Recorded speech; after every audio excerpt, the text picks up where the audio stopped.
afternoon.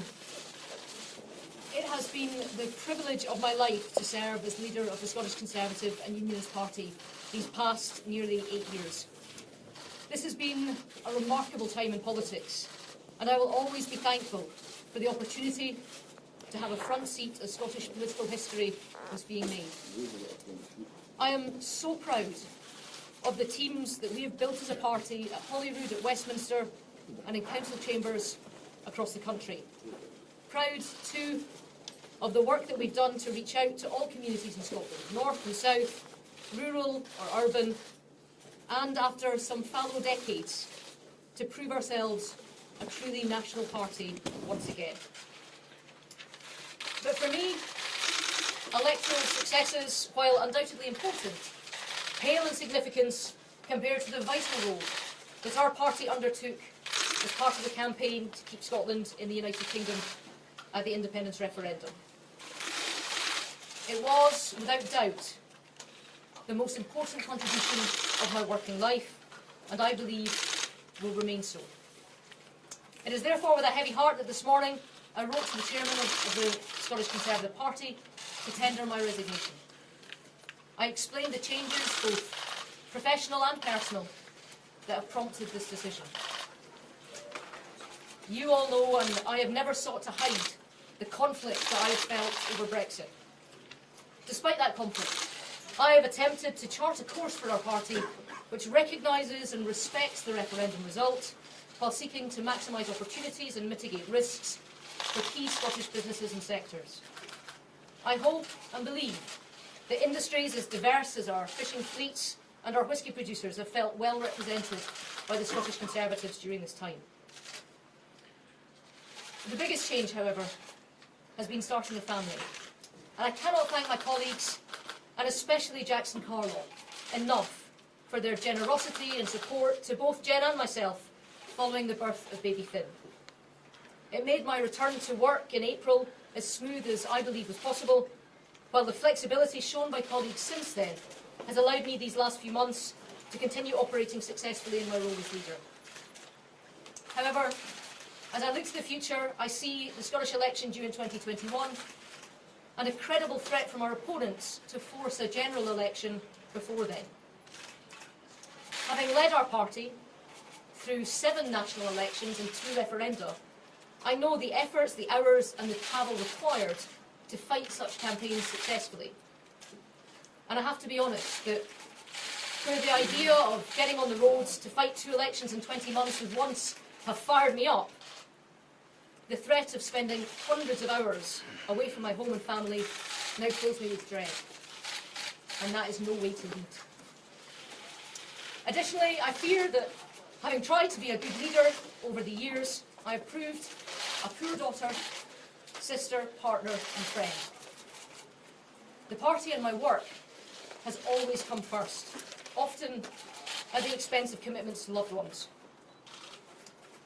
The arrival of my son means I now make a different choice. I need to thank the amazing people that work in Scottish Conservative Central Office and my own parliamentary team. They really do spin straw into gold.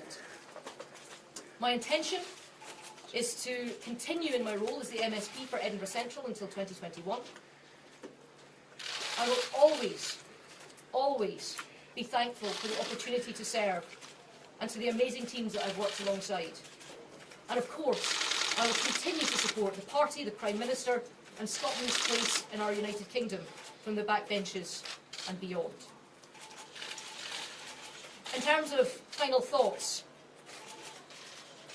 I believe that 2 referenda have split Scotland and indeed opinion in the UK, and I am convinced that referenda should be used to affirm public opinion, but not as a way for political leaders to fail to lead. Looking at the division in our politics, I make this plea.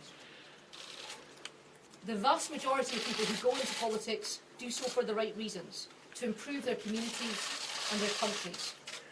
And I believe we should always remember that. Respect is what is missing from our debates. And without respect, you cannot have understanding and you cannot unite, which is what we in Scotland and in the UK need to do. Thank you very much. Ruth, has Boris Johnson disrespected you, and has he disrespected the Scottish and British public? Taylor, BBC. Brian Saylor from BBC Scotland.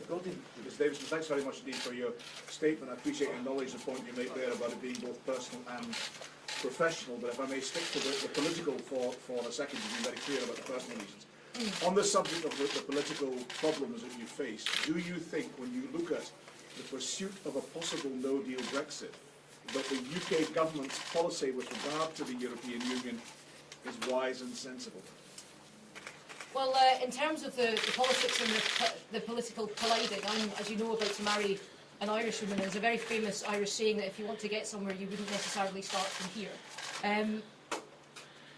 I think we have three golden opportunities to support a deal. I think that the people right now who are saying they would do anything to avoid no deal had a goal gaping in front of them 3 times and they hit the ball over the bar. And for all the elaborate plans of bringing down governments and installing, I don't know, Ken Clarke and Harriet Harman on job shares as Prime Minister, the simplest way to avoid no deal is to vote for a deal. And I've never served in the House of Commons, I'm not an aficionado of Erskine May, but my understanding is you can't bring back legislation that's already been voted down, so if it requires a new Queen's speech to bring back a deal, what I would say is, and what I would urge is, to colleagues who want to avoid no deal, vote for a deal. You've had 3 opportunities, you blew every one of them, don't blow a 4th. I know the Prime Minister is seeking to get a deal. I've had long conversations with him on this point, and I believe him when he says that he's seeking to get a deal. And please, for those people who are trying to avoid no deal, make it clear now that if a deal comes back to the House of Commons, you will vote for it, and let the EU hear you say that you will vote for it, so that they understand that there is a reason for them to reopen negotiations. Ruth, if you can't stand 4 square behind Boris Johnson, why should the public? Peter Smith from ITV News. You've obviously got a lot of personal reasons. There are some political reasons in there.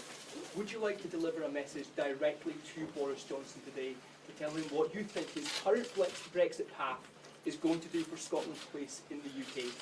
I'm happy to give a public message to him. It's the same as the message I conveyed to him yesterday when we had a conversation last night.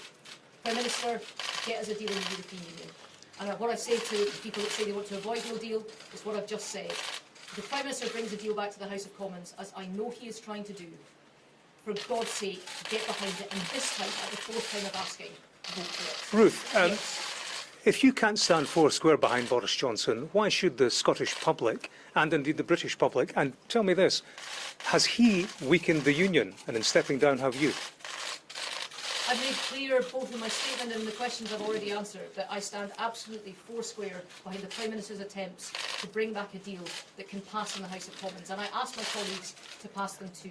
And what I would say to him, and I've as well as the letter that I've published that I wrote to the Chairman of the Scottish Party, I've also written a formal letter to the Prime Minister as well, and it's up to his office if they choose to publish it or not. I'm happy for them to do so, where I've personally thanked him for his commitment to facing down another second independence referendum, to securing Scotland's place in the Union, and to, in his short time that we've worked together since his election as Prime Minister, to his positivity, enthusiasm, his understanding in terms of an engagement with Scottish events, but also his understanding that warm words often aren't enough. They have to be backed up by resource as well. I'll take one more question. You accused the Leave campaign and Boris Johnson of not telling the truth during the EU referendum campaign. Do you now believe that those people who are running the government, including Boris Johnson, are being honest about the prospects of a no deal, about their reasons for suspending Parliament? And can you, in good faith, defend the position of the Tory party now under Boris Johnson? Well, look, there has been a lot that has been written about my relationship with the Prime Minister. I went down to Downing Street to meet him last week in a private meeting. I stared him right in the eye. I asked him outright, look, I need to know, are you actually trying to get a deal or not? And he categorically assured me that he was. He believes that his efforts in Biarritz has helped open the door a crack. I know that what would help further would be for people who want to avoid no deal to come out and say that if a deal is brought back to Parliament, that they would back it at this term in the way that they have failed to do 3 times already. So I want him to get that deal. I believe that's what he and his government are working towards, and I support him in that effort. Ruth. Ladies and gentlemen, thank you so much, not just for today, but for the last 8 years. It has been a pleasure. Thank you.